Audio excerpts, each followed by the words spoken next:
आपके घर को देख के तो भाव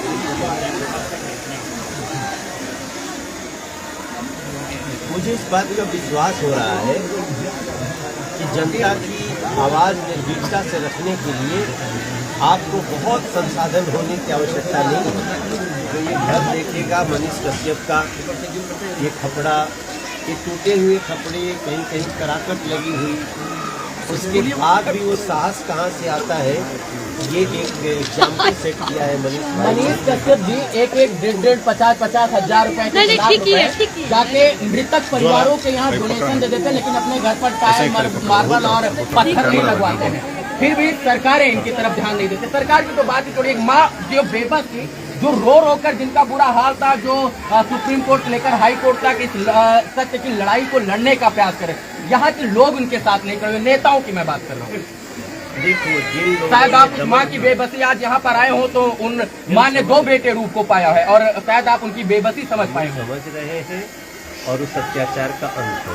देखिए मेरा भाई है, एक मिनट, मेरा भाई है, ये बैंक में नौकरी करता था। इधर आ जाओ करण, ये बैंक में नौकरी करता था। इसको मतलब मेरे काम से कोई मतलब नहीं था। इसका नौकरी छूट गया था, इसका नौकरी छूट गया, इसका नौकरी छूट गया। ये मतलब कि मेरे लिए दौड़ धूप ये सब करता था। कभी तमिलनाडु जाना, कभी तमिलनाडु में मदुरई, कभी चेन्नई, कभी कहीं कभी कहीं। मेरी माँ जो है सबके आगे जो है झोली फैलाई थी कि मदद कीजिए, मदद कीजिए, मदद कीजिए। कुछ लोग आपके जैसे आगे आए, मदद किए। अब जरा बताइए मेरे साथ जो हुआ, क्या देश के किसी पत्रकार के साथ ऐसा होना चाहिए था, या इतिहास में कभी किसी के साथ ऐसा हुआ है? देखिए, कुछ लोगों की प्रवृत्ति है, कुछ लोग ऐसे हैं जो सत्ता में आते हैं तो पत्रकारों की, पत्रकारिता की आवाज़ को दबाना चाहते हैं। सब में नहीं होता है।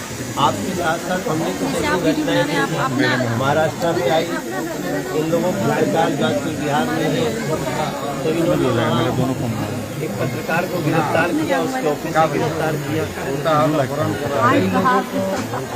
अब वो नाम हम क्या लें, सबको पता है कि वो चाहे अर्नब गोस्वामी हो, मनीष कश्यप हो, ये अमन चोपड़ा हो, इन सब लोगों, सुधीर चौधरी है, तो एक पर्टिकुलर हमें कहने में कोई विरोध नहीं है। जब कांग्रेस और राजद जैसे लोग ये प्रवृत्तियाँ मिलती हैं तो ये सोचती हैं हम कितना भी अपराध करें, पाप करें, जनता का अनहित करें, कोई आवाज़ न उठाए। तो अगर आप ऐसा सोचते हैं तो ये मत समझो कि वो पत्रकार की आवाज़ को आप कुचल दोगे। ये लोग पुनः खड़े होते हैं और इतनी मजबूती से अपनी आवाज़ रखते हैं जिसमें पूरा देश खड़ा होता है। हम तो आपको लगता है कि राष्ट्रवादी विचारधाराओं को दबाने का प्रयास किया जा रहा है? किया गया है, लगातार किया गया है। जो राष्ट्र की बात करें, देश हित की बात करें, बिहार हित की बात करें, समाज की बात करें, सबको लेकर चलने की बात करें, बिहार के डेवलपमेंट की बात करें, उसको पीछे धकेलने का काम सरकारें, सत्ताएं, प्रशासन करते हैं यहाँ के। किया गया है, कई कुछ पार्टियों के द्वारा ऐसा किया गया है जी, और यही तो जनता को खड़ा होना है। उसका शिकार मनीष जी भी हो गए हैं। 100% क्योंकि मनीष ने जो दमन झेला है, जो तकलीफ झेली है, मुझे तो याद करते हुए इमोशनल हो जा रहा हूँ।